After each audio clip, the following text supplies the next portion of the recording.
Hey guys, this is Market Update. You might not like this, but what we may have to go through now is time-based capitulation. We've gone through price-based. We're down 50% from the highs, which is a decent bear market. Completely collapsed through all of this momentum here.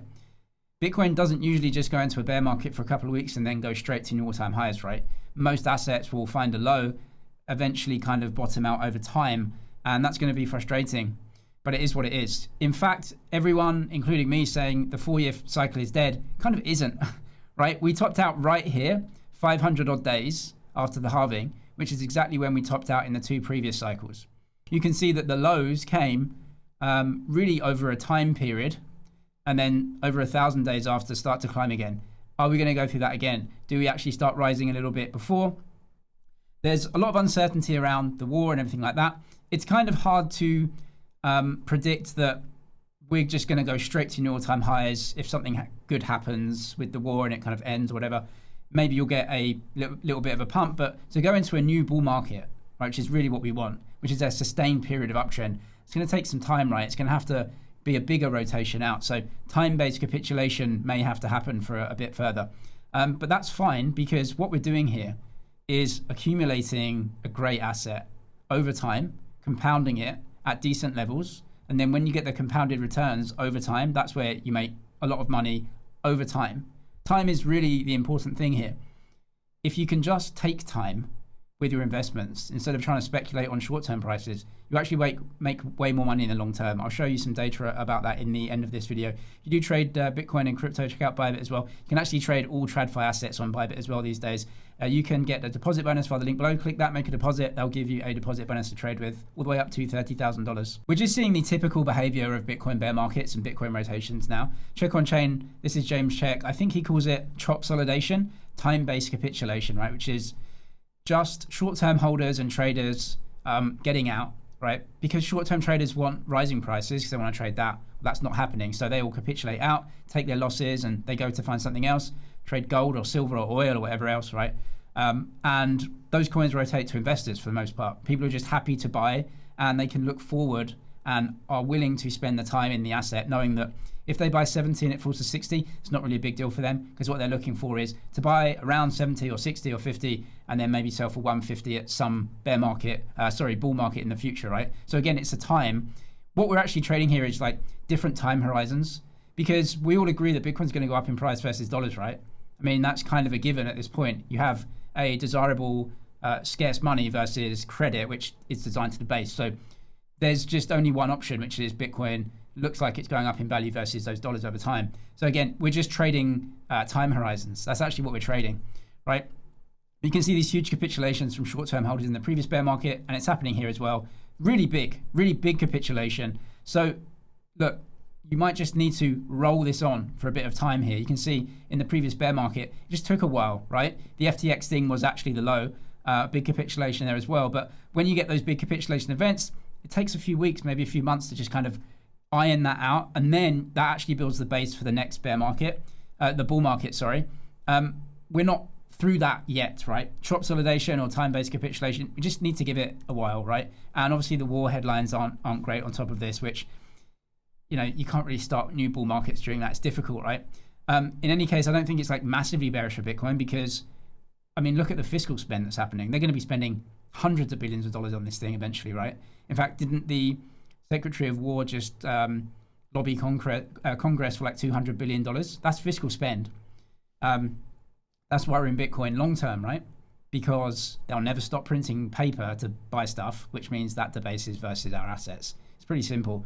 Short-term holder, MVRV, you can see that this is essentially the resistance line for bear markets, right? So once you break this, it starts to be that capitulation, and short-term traders don't want to buy it and get out and everything else, and it just rotates into longer-term holders. Again, we've broken through this, so you know we might have to again just wait for a while before we can actually build a real base for a new bull market.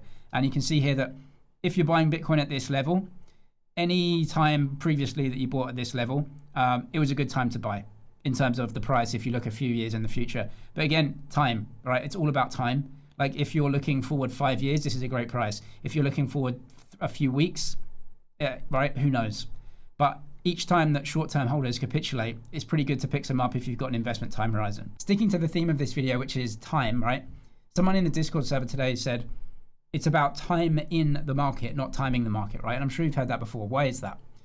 If you do the calculations, you'll figure out that if you can just spend time accumulating and compounding assets over that time, right, the small amounts that the portfolio grows will completely eclipse any short-term trades or profits that you can make. But it's not just the percentage that you make, it's about the percentage you make versus the risk that you're taking, right? Over time, your portfolio should de-risk as it grows. And that means that the profits you make have a very high Sharpe ratio. They have a very high risk to return profile. So for example, if you invest for 10 years at a 20% growth rate, and in year 11, you don't add any money, but the portfolio goes up 20%. Bearing in mind the NASDAQ has gone up more or less 20% over the last decade, right?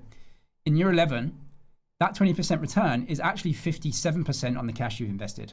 Because you've invested at a 20% return year 1 to year 10, so you've got cash invested plus your returns on top, which have compounded.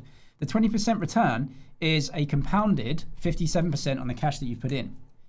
Right? Let's say $100 a week over 10 years, you put in $52,000. Your portfolio value at the start of year 10 is $148,000. Year 11, you make 20%, you don't put any money in. That's a $30,000 return on the cash plus the returns. Based on the cash that you've put in, that's a 57% return. So in year 11, just going up 20%, you're actually making 57% returns on the cash you invested. That's why I call Bitcoin the trade value generation, because it ages out with us. When we're younger, we can afford to take much more volatility in the assets. We're still earning, that's fine, we're putting money in. As we get older, we need to compound our gains, we need to compound our portfolio size, so that even though the return profile of Bitcoin is going off, it's not 100% a year anymore, it's going to come down to 50, 40, 30, right? But that's fine because you've compounded the cash in there, you've compounded your returns over time. That 20% that you get in year 10, 11, 12, that's going to be 50, 60, 70, 80, 90% on your cash invested because you've made the returns already. Suddenly, if you can just do the time, not only are you making crazy returns in percent, but that is on a de-risked portfolio because you've already made profits and you're not taking risks trying to get a 60% return in something that's volatile. Like if you want to make a 60% return maybe in 6 months, you're going to have to buy something that's massively volatile, right? Well, if it can go up 57%, it can go down 57%, and it's volatile and it's risky and you don't know what's going to happen. But if you have a portfolio that's just compounded over time, you make crazy returns based on the amount of cash that you've invested because you've compounded your assets. It's as simple as that. People say Warren Buffett is the best investor of all time. He's not like amazing investor, he's just old, right? Like he made like some stupid stat of like 90% of the returns that he made have come in the last like 10 years of his life. Compounding. It's the only thing, it's the one thing, of course, that a lot of people don't want to do is just be humble and say, I'm just going to invest over time and I'm going to delay the gratification of making returns. But in 10 years' time, you'll make 57% returns on your cash invested on a 20% growth rate. And you don't have to do anything. You don't have to trade. You're in solid assets. So it's about time for me. That's my strategy, right? It's be consistent. Investing in Bitcoin, I've already made fantastic returns. If you've been in Bitcoin a while, I'm sure your returns are great if you're dollar cost averaged in, right? And over time, as the asset matures, yes, the growth rate comes down a bit. That's fine by me because as I get older, I don't want something that's 100%, 80% volatility, right? It can come down, but I'm still going to be making great returns because I've compounded my gains. If you trade Bitcoin or crypto, check out the Bybit deposit bonus down below in the description. I'm James, this is ManZG. Cheers for watching, and I'll see you in the next one.